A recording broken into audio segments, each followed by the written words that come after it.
हरे कृष्णा।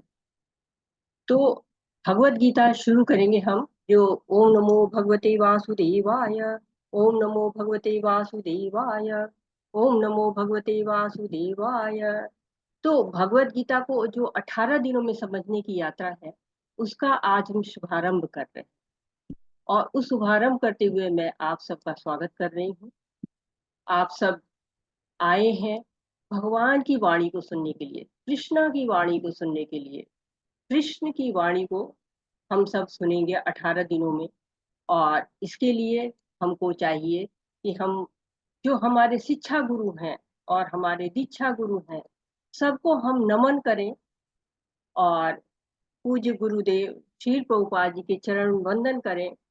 राधा गोविंद मंदिर के इस्कॉन के जो अध्यक्ष हैं और ऑनलाइन पाठ्यक्रम के जनक हैं, पूज्य नामो निष्ठा दास प्रभु जी, उनको सबको जो है मैं दंडवत प्रणाम करती हूँ और आप सबका स्वागत करती हूँ।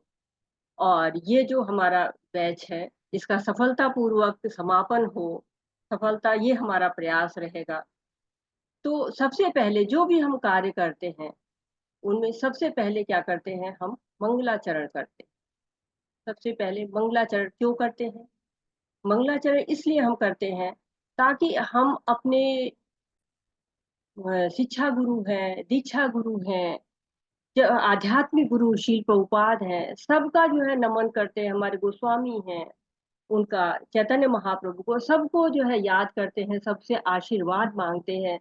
साथ ही साथ हम याद करते हैं कि उन लोगों ने हमारे लिए कितना कुछ प्रयास किया है, कितना हमको दिया है, ताकि हम इस भक्ति पे आगे बढ़ सके।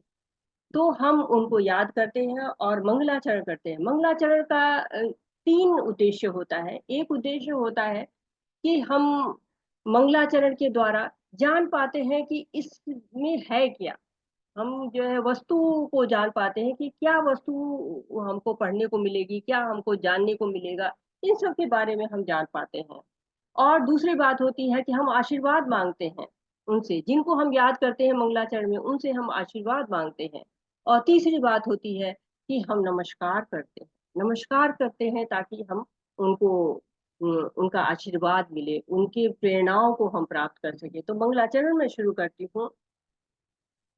ओम नमो भगवते वासुदेवाय, ओम नमो भगवते वासुदेवाय। ओम अज्ञानातिमिरान्धस्य ज्ञानञ्जनशलाकया चक्षुरुन्मीलितं येन तस्मै श्रीगुरुवे नमः। श्रीचैतन्यमनोभीष्टं स्थापितं येन भूतले स्वयं रूप कदा मह्यं ददाति स्वपदान्तिकम्। वन्देऽहं श्रीगुरु श्रीयुतपदकमलं श्रीगुरून् वैष्णवांश्च श्रीरूपं साग्रजातं सहगण रघुनाथ अन्वितं तं सजीवं साद्वैतं सावधूतं परिजनसहितं कृष्ण चैतन्य देवं श्रीराधा कृष्णपादान् सहगण ललिता श्रीविशाखा अन्विताश्च। हे कृष्ण करुणा सिंधु दीनबंधु जगतपते गोपेश गोपिका कांत राधा कांत नमस्तुते। तप्त कांचन गौरांगी राधे वृंदावनेश्वरी पुष्पानुसुते देवी प्रणमामि हरिप्रिये।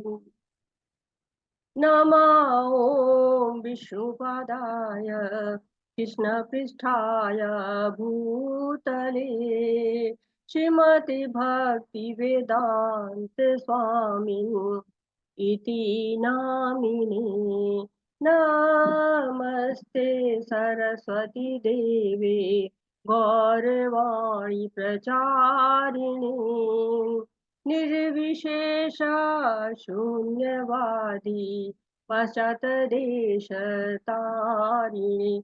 जय श्री कृष्ण चैतन्य प्रभु नित्यानंद श्री अद्वैत गदाधर शिवासादि गौर भक्त हरे कृष्ण कृष्ण कृष्ण हरे हरे, हरे राम राम राम हरे हरे। हरे कृष्णा, सभी को हरे कृष्णा। तो भगवत हरे गीता। कृष्ण माता जी। हरे कृष्ण माता जी, सभी को हरे, प्रभु जी माता जी सबको हरे कृष्ण। तो आज हम पहला अध्याय पढ़ रहे हैं भगवत गीता को, 18 दिनों में पढ़ेंगे। 18 दिनों में क्यों किया गया इसको? क्योंकि ये 18 दिन का प्रयास है भगवत गीता की पावन यात्रा का। 18 अध्याय हैं इसमें, और प्रतिदिन हम एक अध्याय को 18 दिनों में पढ़ेंगे। 18 ही दिन महाभारत का युद्ध हुआ था। 18 अछोड़ी सेना थी, 11 एक तरफ थी, 7 एक तरफ, 18 जो है वो अछोड़ी सेना। और 18 ही दिन महाभारत का युद्ध हुआ था। और 18 पर्व महाभारत के हैं, 18 हमारे पुराण हैं, तो बहुत शुभ नंबर है 18। और इसी 18 दिनों में हम भगवत गीता की जो है वो अध्ययन पढ़ेंगे। एक तरह से अध्ययन भगवत गीता का तो बहुत डिटेल अध्ययन है। हम एक तरह से पर्दा उठाएंगे, अध्याय दर अध्याय पर्दा उठाएंगे, कर्टेन रेजर है कि क्या है भगवत गीता, है क्या। पहला फर्स्ट स्टेप है, आपका पहला कदम है। तो पहला कदम क्या होता है? उत्सव की तरह से होता है, आनंद का होता है, आध्यात्मिक आनंद। वो शाश्वत होता है, नष्ट ही नहीं होता है। तो कृष्ण की जो ये भक्तिमय यात्रा आपकी शुरू हो रही है, इसको चरण चरण जो है वो पहला रख रहे हैं आप। पहला बच्चा जो है वो पहला चरण रखता है, कितना हम उसको सेलिब्रेट करते हैं। इस तरह पहला चरण आपका आध्यात्मिक जीवन का, इसको आपको सेलिब्रेट करना चाहिए, आनंद मनाना चाहिए। और देखिए ना, आचार्यों ने हमको अवसर दिया है कि हम ये ज्ञान प्राप्त कर सके। हम कितने भाग्यशाली हैं कि इस ज्ञान को, शास्त्र को पढ़ पा रहे हैं। तो हम भगवान से, राधा रानी से, आचार्यों से, सबसे जो है भक्ति मांगते हैं कि हमें अपने चरण कमल में स्थान दे, हम पर कृपा बनाए। श्रील प्रभुपाद कहते हैं कि भक्ति का नशा बहुत जो है वो तगड़ा होता है, सारे नशों से तगड़ा होता है। कहते हैं stay for high, stay high for ever, never comes down. ऐसा नशा होता है कि नीचे आने ही नहीं देता है, हमेशा ऊपर की ओर रखता है। बाकी सारे नशे क्या करते हैं? नीचे आ जाते हैं। जैसे नशा उतरा खत्म, सारे नशे खत्म जो है उतरते खत्म। लेकिन ये भौतिक जगत का नशा नहीं है, ये क्या है? आध्यात्मिक नशा है। भगवत गीता में पढ़ेंगे आप, विषय विनिवर्तते निराहार से देहिना, रसो वर्ष रसोपस्य परम दिष्टा निवर्तते। तो परम दिष्ट जो है वो हायर टेस्ट है, उत्तम रस है, इससे ऊपर कोई टेस्ट ही नहीं है। निम्न रस का स्वाद मजा ही नहीं आता। जब बहुत अच्छा अच्छा खा लीजिए, डेजर्ट मिल जाता है, फिर कहते हैं ना अब कुछ नहीं खाएंगे, अब तो मुंह बहुत अच्छा हो गया है। जिसको जो पसंद हो, डेजर्ट पसंद होता है, कुछ लोग को जो है वो लिक्विड में कुछ लेते हैं, कुछ लोग जैसे जिसकी इच्छा हो, जिसको जो अच्छा लगता है उसने वो खा लिया। उसके बाद उसको नहीं चाहिए, हो गया मेरा तो हो गया, अब नहीं चाहिए, अब तो इस चीज को। अरे मैंने अच्छा रिकॉर्डिंग तो शुरू, तो इसलिए ये बहुत उत्तम रस मिल जाता है। इसके बाद कोई स्वाद खराब ही नहीं करना चाहता है कि हाँ स्वाद क्या खराब करे, इतना सुंदर तो टेस्ट मिल रहा है भगवत गीता का टेस्ट। अब इस भगवत गीता का टेस्ट लाया कौन है हमारे लिए? बनाया किसने है? ये सारा जो है वो, जैसे माँ बनाती है, भोजन बनाती है, तो क्या करती है? किचन में कितना कष्ट सहती है, गर्मी सहती है, जाड़ा सहती है। इसी तरह से शील प्रभुपाद जी ने बहुत कष्ट सहा। ये जो है फाउंडर है आचार्य इस्कॉन, अंतरराष्ट्रीय कृष्ण भावनामृत संगठन की शिक्षाओं पर आधारित ये प्रभुपाद जी, इन्होंने ही जो है वो इस्कॉन की स्थापना की हुई है। इस्कॉन जो है वो, कहा गया कि आप तो इस्कॉन नाम रख रहे हैं, इस्कॉन कौन जानेगा? वहां पर विदेशों में जो है वो स्थापना की थी प्रभुपाद ने, न्यूयॉर्क में, अमेरिका गए थे, वहां पर स्थापना की थी। तो अभी इसकी कहानी के पहले मैं बता दूं आपको कि ये है जो है वो, इनका जन्म कहाँ हुआ था। तो कृष्ण कृपा मूर्ति एसी भक्ति वेदांत स्वामी का जन्म 1896 में कलकत्ता में हुआ था। और उनके गुरु थे श्रील भक्ति सिद्धांत सरस्वती गोस्वामी। तो ये उनसे मिले थे कलकत्ता में, गुरु शिष्य दोनों मिले 1922 में। और गुरु ने उनके जो अंग्रेजी ज्ञान था उससे बड़े प्रभावित हुए। जो गुरु थे भक्ति सिद्धांत सरस्वती ठाकुर, उनकी हिंदी भी बहुत तगड़ी थी, इंग्लिश भी इतनी अच्छी थी कि अंग्रेज लोग जैसे कहते हैं ना कि अंग्रेजों को अंग्रेजी सिखा दें, वैसे उनकी इंग्लिश बहुत अच्छी थी। और प्रभुपाद जी की भी इंग्लिश बहुत अच्छी थी। हर भाषा में, कई भाषाओं पे प्रभुपाद की बहुत अच्छी पकड़ थी, और अंग्रेजी पे कुछ ज्यादा ही पकड़ थी। तो उन्होंने कहा कि तुम जाओ, विदेश में जाओ। और भागवतम भगवत गीता को आप लिखो, अन्य भाषाओं में जो है लिखो, इंग्लिश में लिखो, हिंदी में लाओ, ताकि सब लोग पढ़ सकें उसको। और आप जानते हैं कि कितना संघर्ष करना पड़ता है एक मंदिर बनाने के लिए।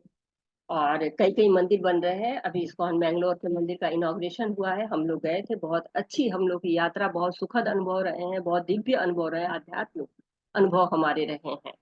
तो उस मंदिर को बनाने में कितना नमोनिष्ठा दास प्रभु जी ने जो है वो प्रयत्न किया है।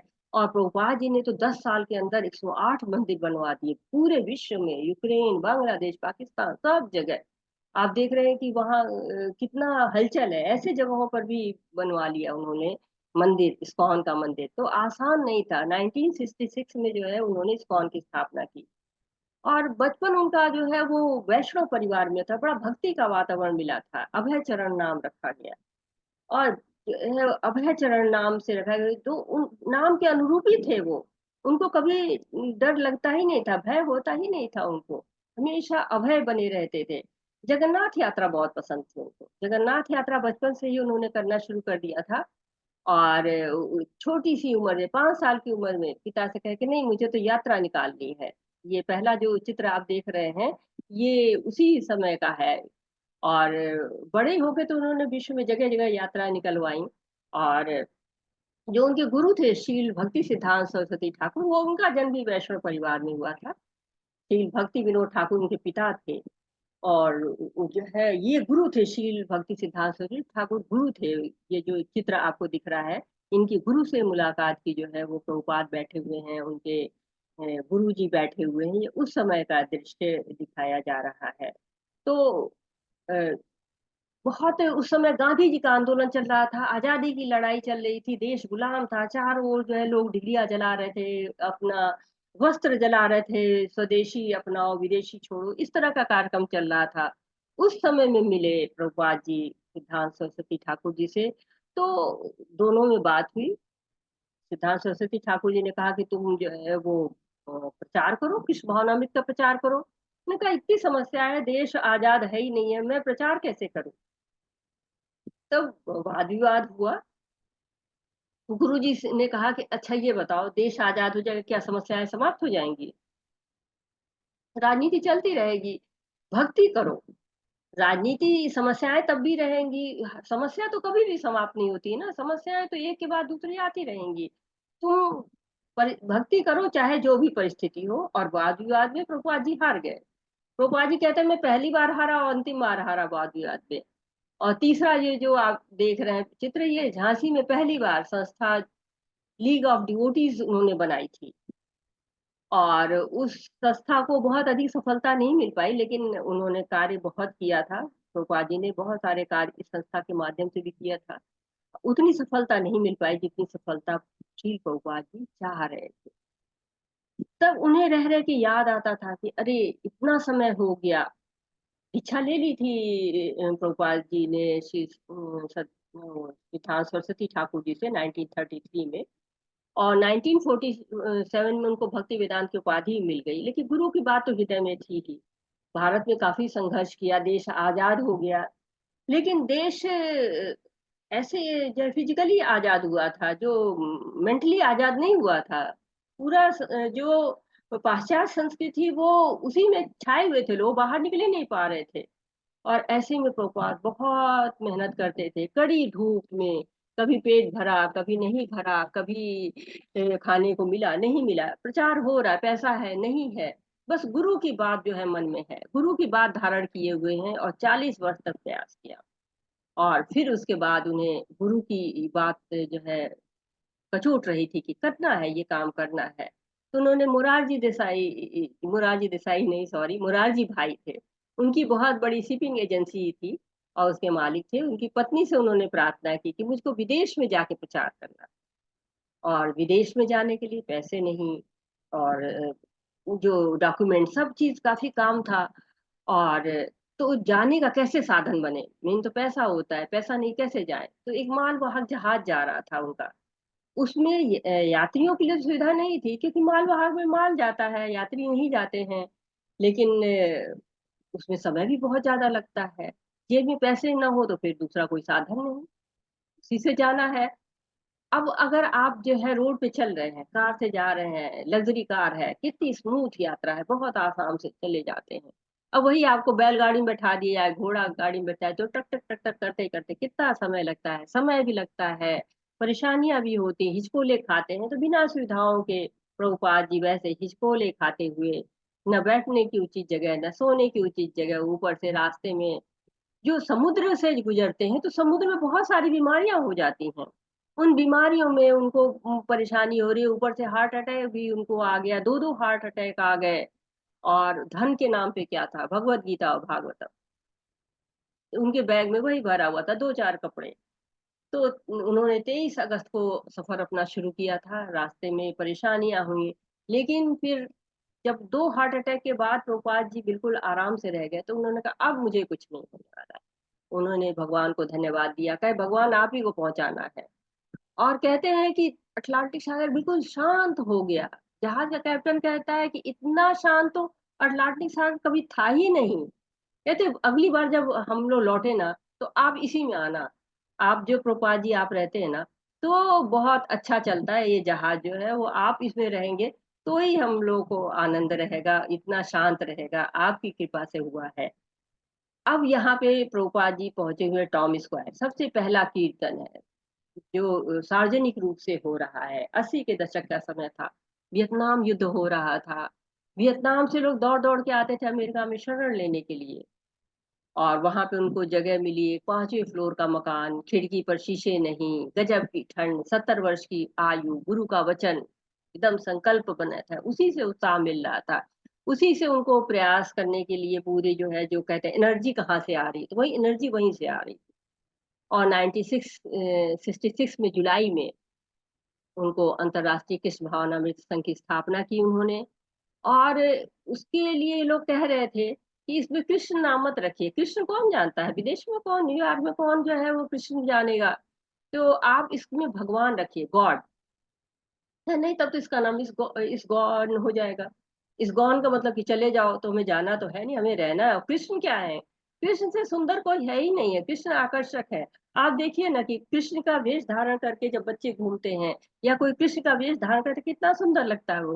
तो सोचिए जो वास्तविक कृष्ण होंगे कितने सुंदर होंगे, कितने मनमोहक होंगे। और प्रभुपाद जी जा रहे विदेश में, जो उनके साथ के लोग हैं उनको चिंता कर रहे हैं, अरे प्रभुपाद जी आप तो जो है वहां जा रहे हो, वहां तो दूसरी संस्कृति है, आप तो वहां कैसे रहोगे, कैसे आप वहां की जो है वो अपनी भोजन के प्रति कैसे रह पाओगे, कैसे अपनी भाषा, सब चीजें कैसे, वहां तो संस्कृति अलग है, वेशभूषा अलग, खान पान अलग। तो उन्होंने कहा मैं सिखाने जा रहा हूँ, उनकी संस्कृति सीखने नहीं जा रहा हूँ।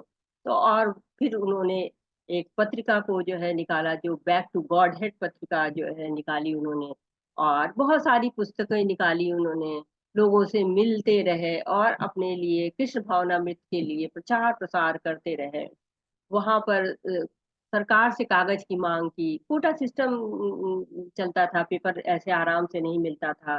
फिर आर्टिकल लिखना, एडिट करना, छपवाना, फिर उसकी 1000 कॉपी बनवाई उन्होंने, और लोगों तक दौड़ दौड़ खुद पहुंचा रहे थे, सारा कार्य कर रहे थे।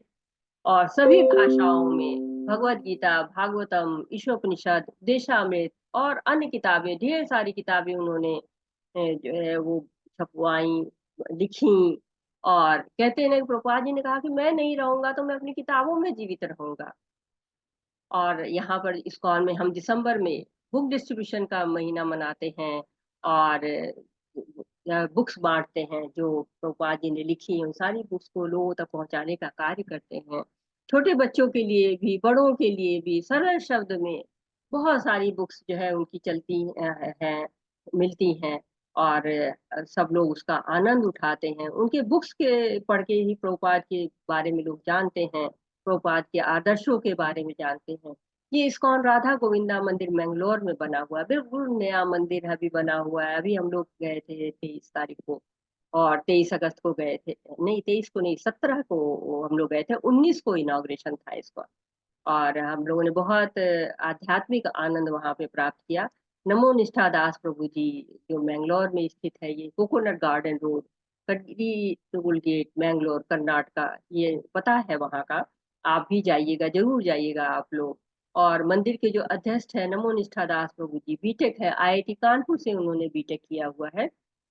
और बीटेक करने के समय ही उनका कृष्ण से परिचय हो गया और उनको बहुत अच्छे लगने लगे कृष्ण है, उनको बहुत आकर्षक लगने लगे। लेकिन डिग्री ली उन्होंने, मल्टीनेशनल में भी कुछ दिन काम किया, लेकिन लगाव कृष्ण से जो था वो छूटा नहीं। फिर वो कृष्ण की सेवा में पूरी तरह से जुट गए, अपनी जो है जॉब को उन्होंने छोड़ दिया।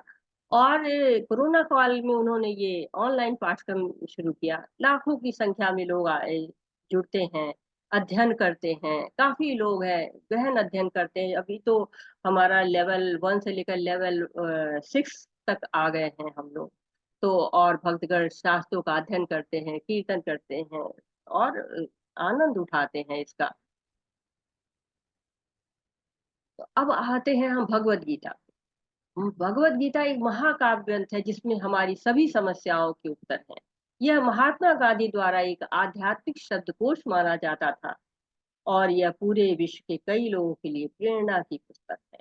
तो ये क्या क्या खासियत है इसमें, सारी समस्याएं, जो भी समस्या के मैनुअल ऑफ लाइफ कहा जाता है।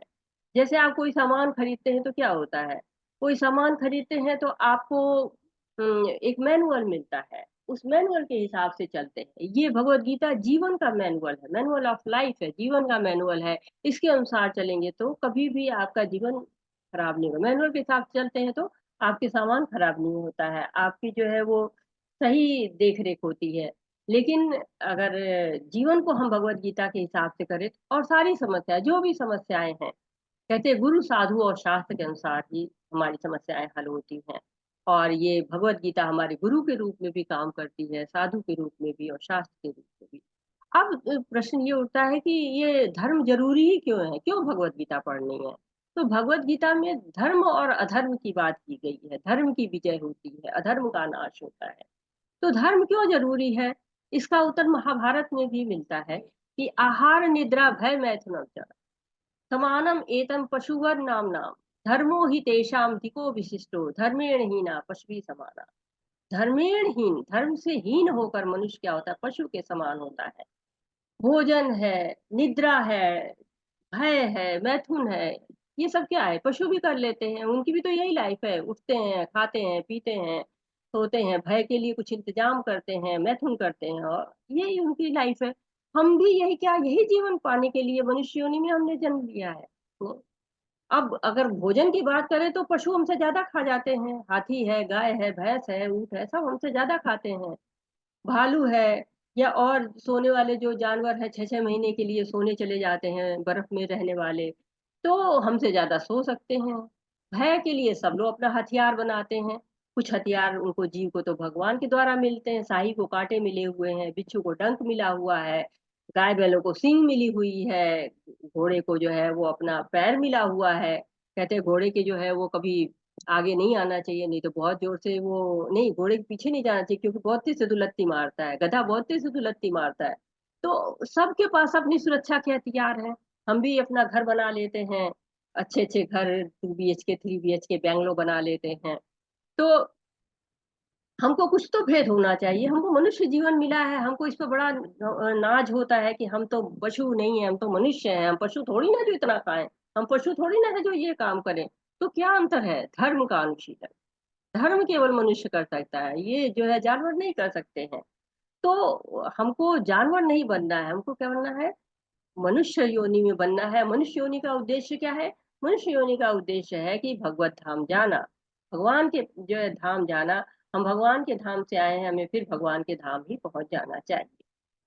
अब है कि भगवत गीता तो पढ़े, तो कहाँ की भगवत गीता पढ़े, तो हमें इस्कॉन की भगवत गीता पढ़नी चाहिए। क्योंकि जो, अगर आपके पास मोबाइल है और चार्ज कर रहे हैं उसको, और अगर वो तार टूटा हुआ है तो फोन नहीं चार्ज होगा, क्योंकि डाटा नहीं आ पाता उसमें, कायदे से स्थानांतरित नहीं होता है। तो हमें भी ऐसे जो है चार्ज होना चाहिए, गुरु परंपरा से चार्ज, शिष्य उत्तराधिकार की जो श्रृंखला चली आ रही है, कृष्ण भगवान से, कृष्ण ने जो है ब्रह्मा जी के हृदय में जो है ज्ञान दिया है, ब्रह्मा से नारद जी, और ऐसे करते करते एक जो है लंबी चौड़ी श्रृंखला है जो हमारी आके शील प्रभुपाद जी तक जो है आती है। और उनके भी शिष्य अब आगे बढ़ रहे हैं, उनके शिष्य अब इस परंपरा को आगे बढ़ रहे हैं। तो हमें उस परंपरा के अनुसार जो है वो सुनना चाहिए। परंपरा में रहने से क्या फायदा होता है? परंपरा में जब हम रहते हैं तो हम अनुशासित होते हैं और यथारूप पढ़ते हैं। यथारूप जो है जैसे लिखा है वैसे ही पढ़ते हैं, जैसे हमारे कृष्ण भगवान ने हमको बताया है हम वैसे ही पढ़ते हैं। हम उसमें कुछ मिक्स चीजों को नहीं कर पाते हैं। तो भगवत गीता तो हमें पढ़नी ही चाहिए, क्योंकि भगवत गीता हमें अनिर्णय की स्थिति से बचाती है कि हम बहुत ज्यादा इस तरफ जाए या उस तरफ जाए सोचते हैं, उस स्थिति से हमें जो है वो बचा देती है। तो भगवत गीता हमें कई तरह से जो है वो लाभ देती है, कई तरह से अनुशासन बनाती है, हमारे अंदर संयम बनाती है, हमारे संशय समाप्त हो जाते हैं, भगवान में हमारी आस्था बढ़ जाती है, कोई गलत कार्य नहीं करते हैं, कोई पापपूर्ण कार्य नहीं करते हैं, आनंद में रहते हैं, हमेशा आनंद में रहते हैं। क्यों? भगवान का गाया गीत है। जितने जो है सुनेंगे उतने ही रस से पूरे हो जाएंगे, बोरियत नहीं होगी हमें। और बहुत चीजें हैं जो हम धीरे धीरे पढ़ के जानेंगे कि भगवत गीता में क्या है। तो हमें प्रभुपाद जी की भगवत गीता पढ़नी चाहिए, क्योंकि बाजार में बहुत सारी टीकाएं हैं जो भगवत गीता पे उपलब्ध हैं, सब अपने अपने तरीके से बता रहे हैं। लेकिन परंपरा से जो प्राप्त भगवत गीता है उसको पढ़नी चाहिए, क्योंकि भगवत गीता में लिखा हुआ है एवं परंपरा प्राप्तिम इदम राज ऋषियो विदु स काल नेह महता योगो नष्ट परंतपः। तो योग जो है वो ये नष्ट हो गया, काल के हिसाब से नष्ट नहीं हुआ, लुप्त हुआ है। और फिर वो भौतिक जगत में जो हम आए हैं उसमें हमें सफल होने के लिए इस जो है ज्ञान की बहुत ज्यादा जरूरी है। और फिर परंपरा से ही क्यों ज्ञान ले? अब देखिए, जरा सा भी हमको कोई सामान खरीदना होता है, ब्रांडेड चाहिए। एडमिशन लेना है तो सबसे टॉप के स्कूल में, सबसे टॉप के कॉलेज में लेना है। क्यों? क्योंकि हम जानते हैं कि वहां पे सब कुछ ठीक होगा। ब्रांडेड चीज है तो उसमें कमी नहीं होगी। अगर स्कूल जो है वो नाम वाला है, प्रामाणिक है, तो उसमें टीचर अच्छे होंगे, लैब अच्छी होगी, लाइब्रेरी अच्छी होगी, प्लेसमेंट अच्छा होगा। तो इस वजह से हम उसमें एडमिशन लेते हैं। तो भगवान का ज्ञान पूरी जिंदगी संवारने का काम करता है, आध्यात्मिकता में लाता है, तो वो ज्ञान तो प्रमाणिक होना चाहिए। तो हमें जो है परंपरा से ही ज्ञान लेना चाहिए। और इसके लिए हमको भगवत गीता जो है वो इस्कॉन के माध्यम से जो शील प्रभुपाद जी ने लिखी हुई है उस भगवत गीता को पढ़ना चाहिए। बहुत सारे लोगों ने भगवत गीता पे बहुत टिप्पणियां की हैं, बहुत अच्छी अच्छी बातें कही हैं। हम यहाँ दो लोगों को लेके आए हैं। एक महात्मा गांधी है। जो लोग गीता का ध्यान करते हैं वे हर दिन ताजा आनंद और नए अर्थ प्राप्त करेंगे। और ये आइंस्टीन जी हैं जो वैज्ञानिक हैं। जब मैं भगवत गीता पढ़ता हूँ और महसूस करता हूँ कि भगवान ने इस ब्रह्मांड को कैसे बनाया है जो इतना शानदार है। तो ये जो महत्वपूर्ण व्यक्ति हैं उन लोगों ने कहा है। क्योंकि वैज्ञानिक लोग भी अगर कह रहे हैं, जो आइंस्टाइन थे बहुत बड़े वैज्ञानिक थे और उन्होंने E = mc² की खोज की थी और उससे परमाणु बम बन सकता था। और वही जब बम नागासाकी हिरोशिमा पे डाला गया था तो उनको अपने आविष्कार पे बहुत दुख हुआ था, क्योंकि वो उन्होंने इसका आविष्कार इसलिए नहीं किया गया था कि इस तरह से जन हानि की जाए। और तो उनको बहुत दुख हुआ था अपने इस पे। तो भगवत गीता हमें इन चीजों को स्पष्ट करती है कि हमें जीवन को कैसे जीना है। तो हमें परंपरा के अनुसार भगवत गीता पढ़नी चाहिए। क्यों पढ़नी चाहिए, कैसे पढ़नी चाहिए, और इससे क्या हमें मिलेगा, ये सब चीजें अब हम इसमें जानेंगे। ये कर्टेन रेजर की तरह से है, पर्दा उठ रहा है धीरे धीरे। विहंगम अवलोकन कहा जाता है इसको। जैसे विहंग पंछी होता है, ऊपर से उड़ उड़ के देखता है, उसको पानी पीना है तो वो देखता है पानी कहाँ है, फिर नीचे आता है पानी पीता है। जैसे नेता लोग होता है, बाढ़ आ जाती है तो क्या करते हैं, हेलीकॉप्टर में बैठते हैं और विहंगम अवलोकन करते हैं। तो इसी तरह से हम भगवत गीता का एक तरह से विहंगम अवलोकन करेंगे, ताकि रुचि आए आपके अंदर, जिज्ञासा हो आपको, और आप धीरे धीरे भगवत गीता के गहन अध्ययन की तरफ अग्रसर हो। क्योंकि गहन अध्ययन करेंगे तो हमें पता चलेगा कि भगवत गीता में क्या क्या है, भगवत गीता ने कितना विशाल ग्रंथ है। गीता एक व्यवस्थित अध्ययन में लगभग 1 वर्ष का समय लगेगा। 18 दिनों में हम ऐसा नहीं कर सकते। इसलिए हमें कृष्ण और अर्जुन के विचारों के प्रवाह पर ध्यान केंद्रित कर रहे हैं। उद्देश्य गीता के गहन अध्ययन के लिए आपको तैयार करना। ये कोर्स क्यों बनाया गया है? ताकि आप गीता का गहन अध्ययन करें। गीता के रहस्यवाद की यात्रा शुरू करते हैं। आपका स्वागत है। अब गीता के महात्म्य के महिमा पहले जाने। अब किसी चीज की महिमा जान लेते हैं तो उसके प्रति बहुत ज्यादा आकर्षित हो जाते हैं। हम उसको समझते हैं, उसको गंभीरता से लेते हैं। जब हमें पता चल जाए ये तो बहुत बड़े आदमी है, ये तो बड़े प्राइम मिनिस्टर है, तो क्या होता है, हम सम्मान में सिर झुकाने लगते हैं। अगर पता न रहे तो हमें साधारण व्यक्ति समझेंगे। इसी तरह भगवत गीता की महिमा को आदि शंकराचार्य, श्री आदि शंकराचार्य क्या लिखते हैं, इसको जानते हैं। गीताशास्त्रम् इदं पुण्यं यः पठेत प्रयत्पुमान् विष्णुपाद अवाप्नोति भयशोकादिवर्जितः। भगवत गीता दिव्य साहित्य है। जो इसे ध्यान पूर्वक पढ़ता है और इसके उपदेशों का पालन करता है, वह भगवान विष्णु का आश्रय प्राप्त करता है, जो कि समस्त भय तथा चिंताओं से मुक्त है। तो भगवत गीता क्या है? दिव्य साहित्य है। और पढ़ना कैसे है? ध्यान पूर्वक। और पढ़ना ही नहीं है, उसके उपदेशों का पालन भी करना है। उससे क्या होगा? भगवान विष्णु का आश्रय मिलेगा। भगवान विष्णु के आश्रय प्राप्त करने से क्या होगा? सारे भय, सारी चिंताएं सब जो है वो मिट जाती हैं। तो हमें भगवत गीता अवश्य पढ़नी चाहिए। गीताध्ययनशीलस्य प्राणायाम परस्य च नैव शिन्ति हि पापानि पूर्वजन्म कृतानि च। यदि कोई भगवत गीता को निष्ठा तथा गंभीरता के साथ पढ़ता है, तो भगवान की कृपा से उसके सारे पूर्व दुष्कर्मों के फलों का उस पर कोई प्रभाव नहीं पड़ता है। तो भगवत गीता जो हम पढ़ते हैं तो क्या होता है, इसकी महिमा अपार हो जाती, असीम महिमा है।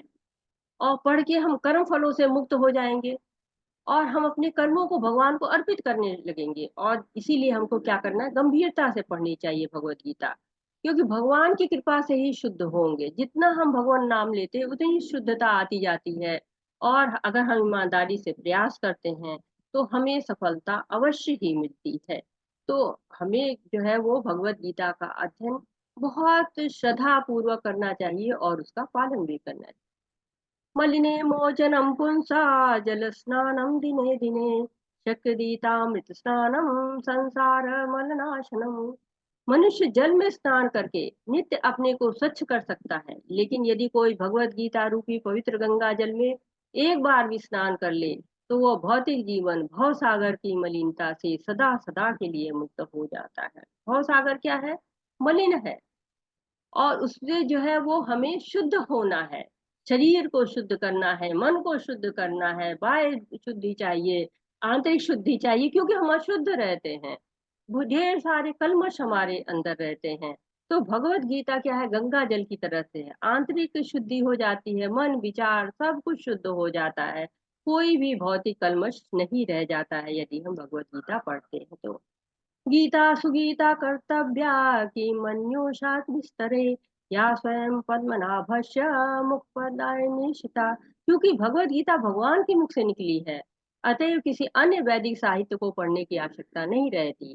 केवल भगवत गीता का ही ध्यान पूर्वक तथा मनोयोग से श्रवण तथा पाठन करना चाहिए। केवल एक पुस्तक भगवत गीता ही पर्याप्त है, क्योंकि यह समस्त वैदिक ग्रंथों का सार है और इसका प्रवचन भगवान ने किया है। तो सीधे भगवान के मुख की वाणी है। और लोगों के पास तो समय ही नहीं है कि शास्त्र पढ़ें, क्योंकि बहुत सारे शास्त्र हैं, वेद है, उपनिषद है, पुराण है। तो उतना तो हम नहीं पढ़ सकते, लेकिन भगवत गीता तो पढ़ सकते हैं। भगवान की वाणी को तो हम जान सकते हैं, क्योंकि सभी वैदिक ग्रंथों का सार है ये। और कहते हैं कि भगवान ने सब कुछ इसमें बताया हुआ है, सारी समस्याओं का हल इसमें दिया हुआ है। भारतामृत सर्वस्वं विष्णुभक्तादिमीशितं गीता गंगोदकं पीत्वा पुनर्जन्म न विद्यते। जो गंगा जल पीता है वह मुक्ति प्राप्त करता है, अतः उसके लिए क्या कहा जाए? भगवत गीता का अमृत पान करता हो। भगवत गीता महाभारत का अमृत है और इसे भगवान कृष्ण मूल विष्णु ने स्वयं सुनाया है। तो गंगा जल जो है वो जो पीता है वो मुक्ति प्राप्त करता है, क्योंकि गंगा जल को कहा गया है गंगा मुक्तिदायिनी है।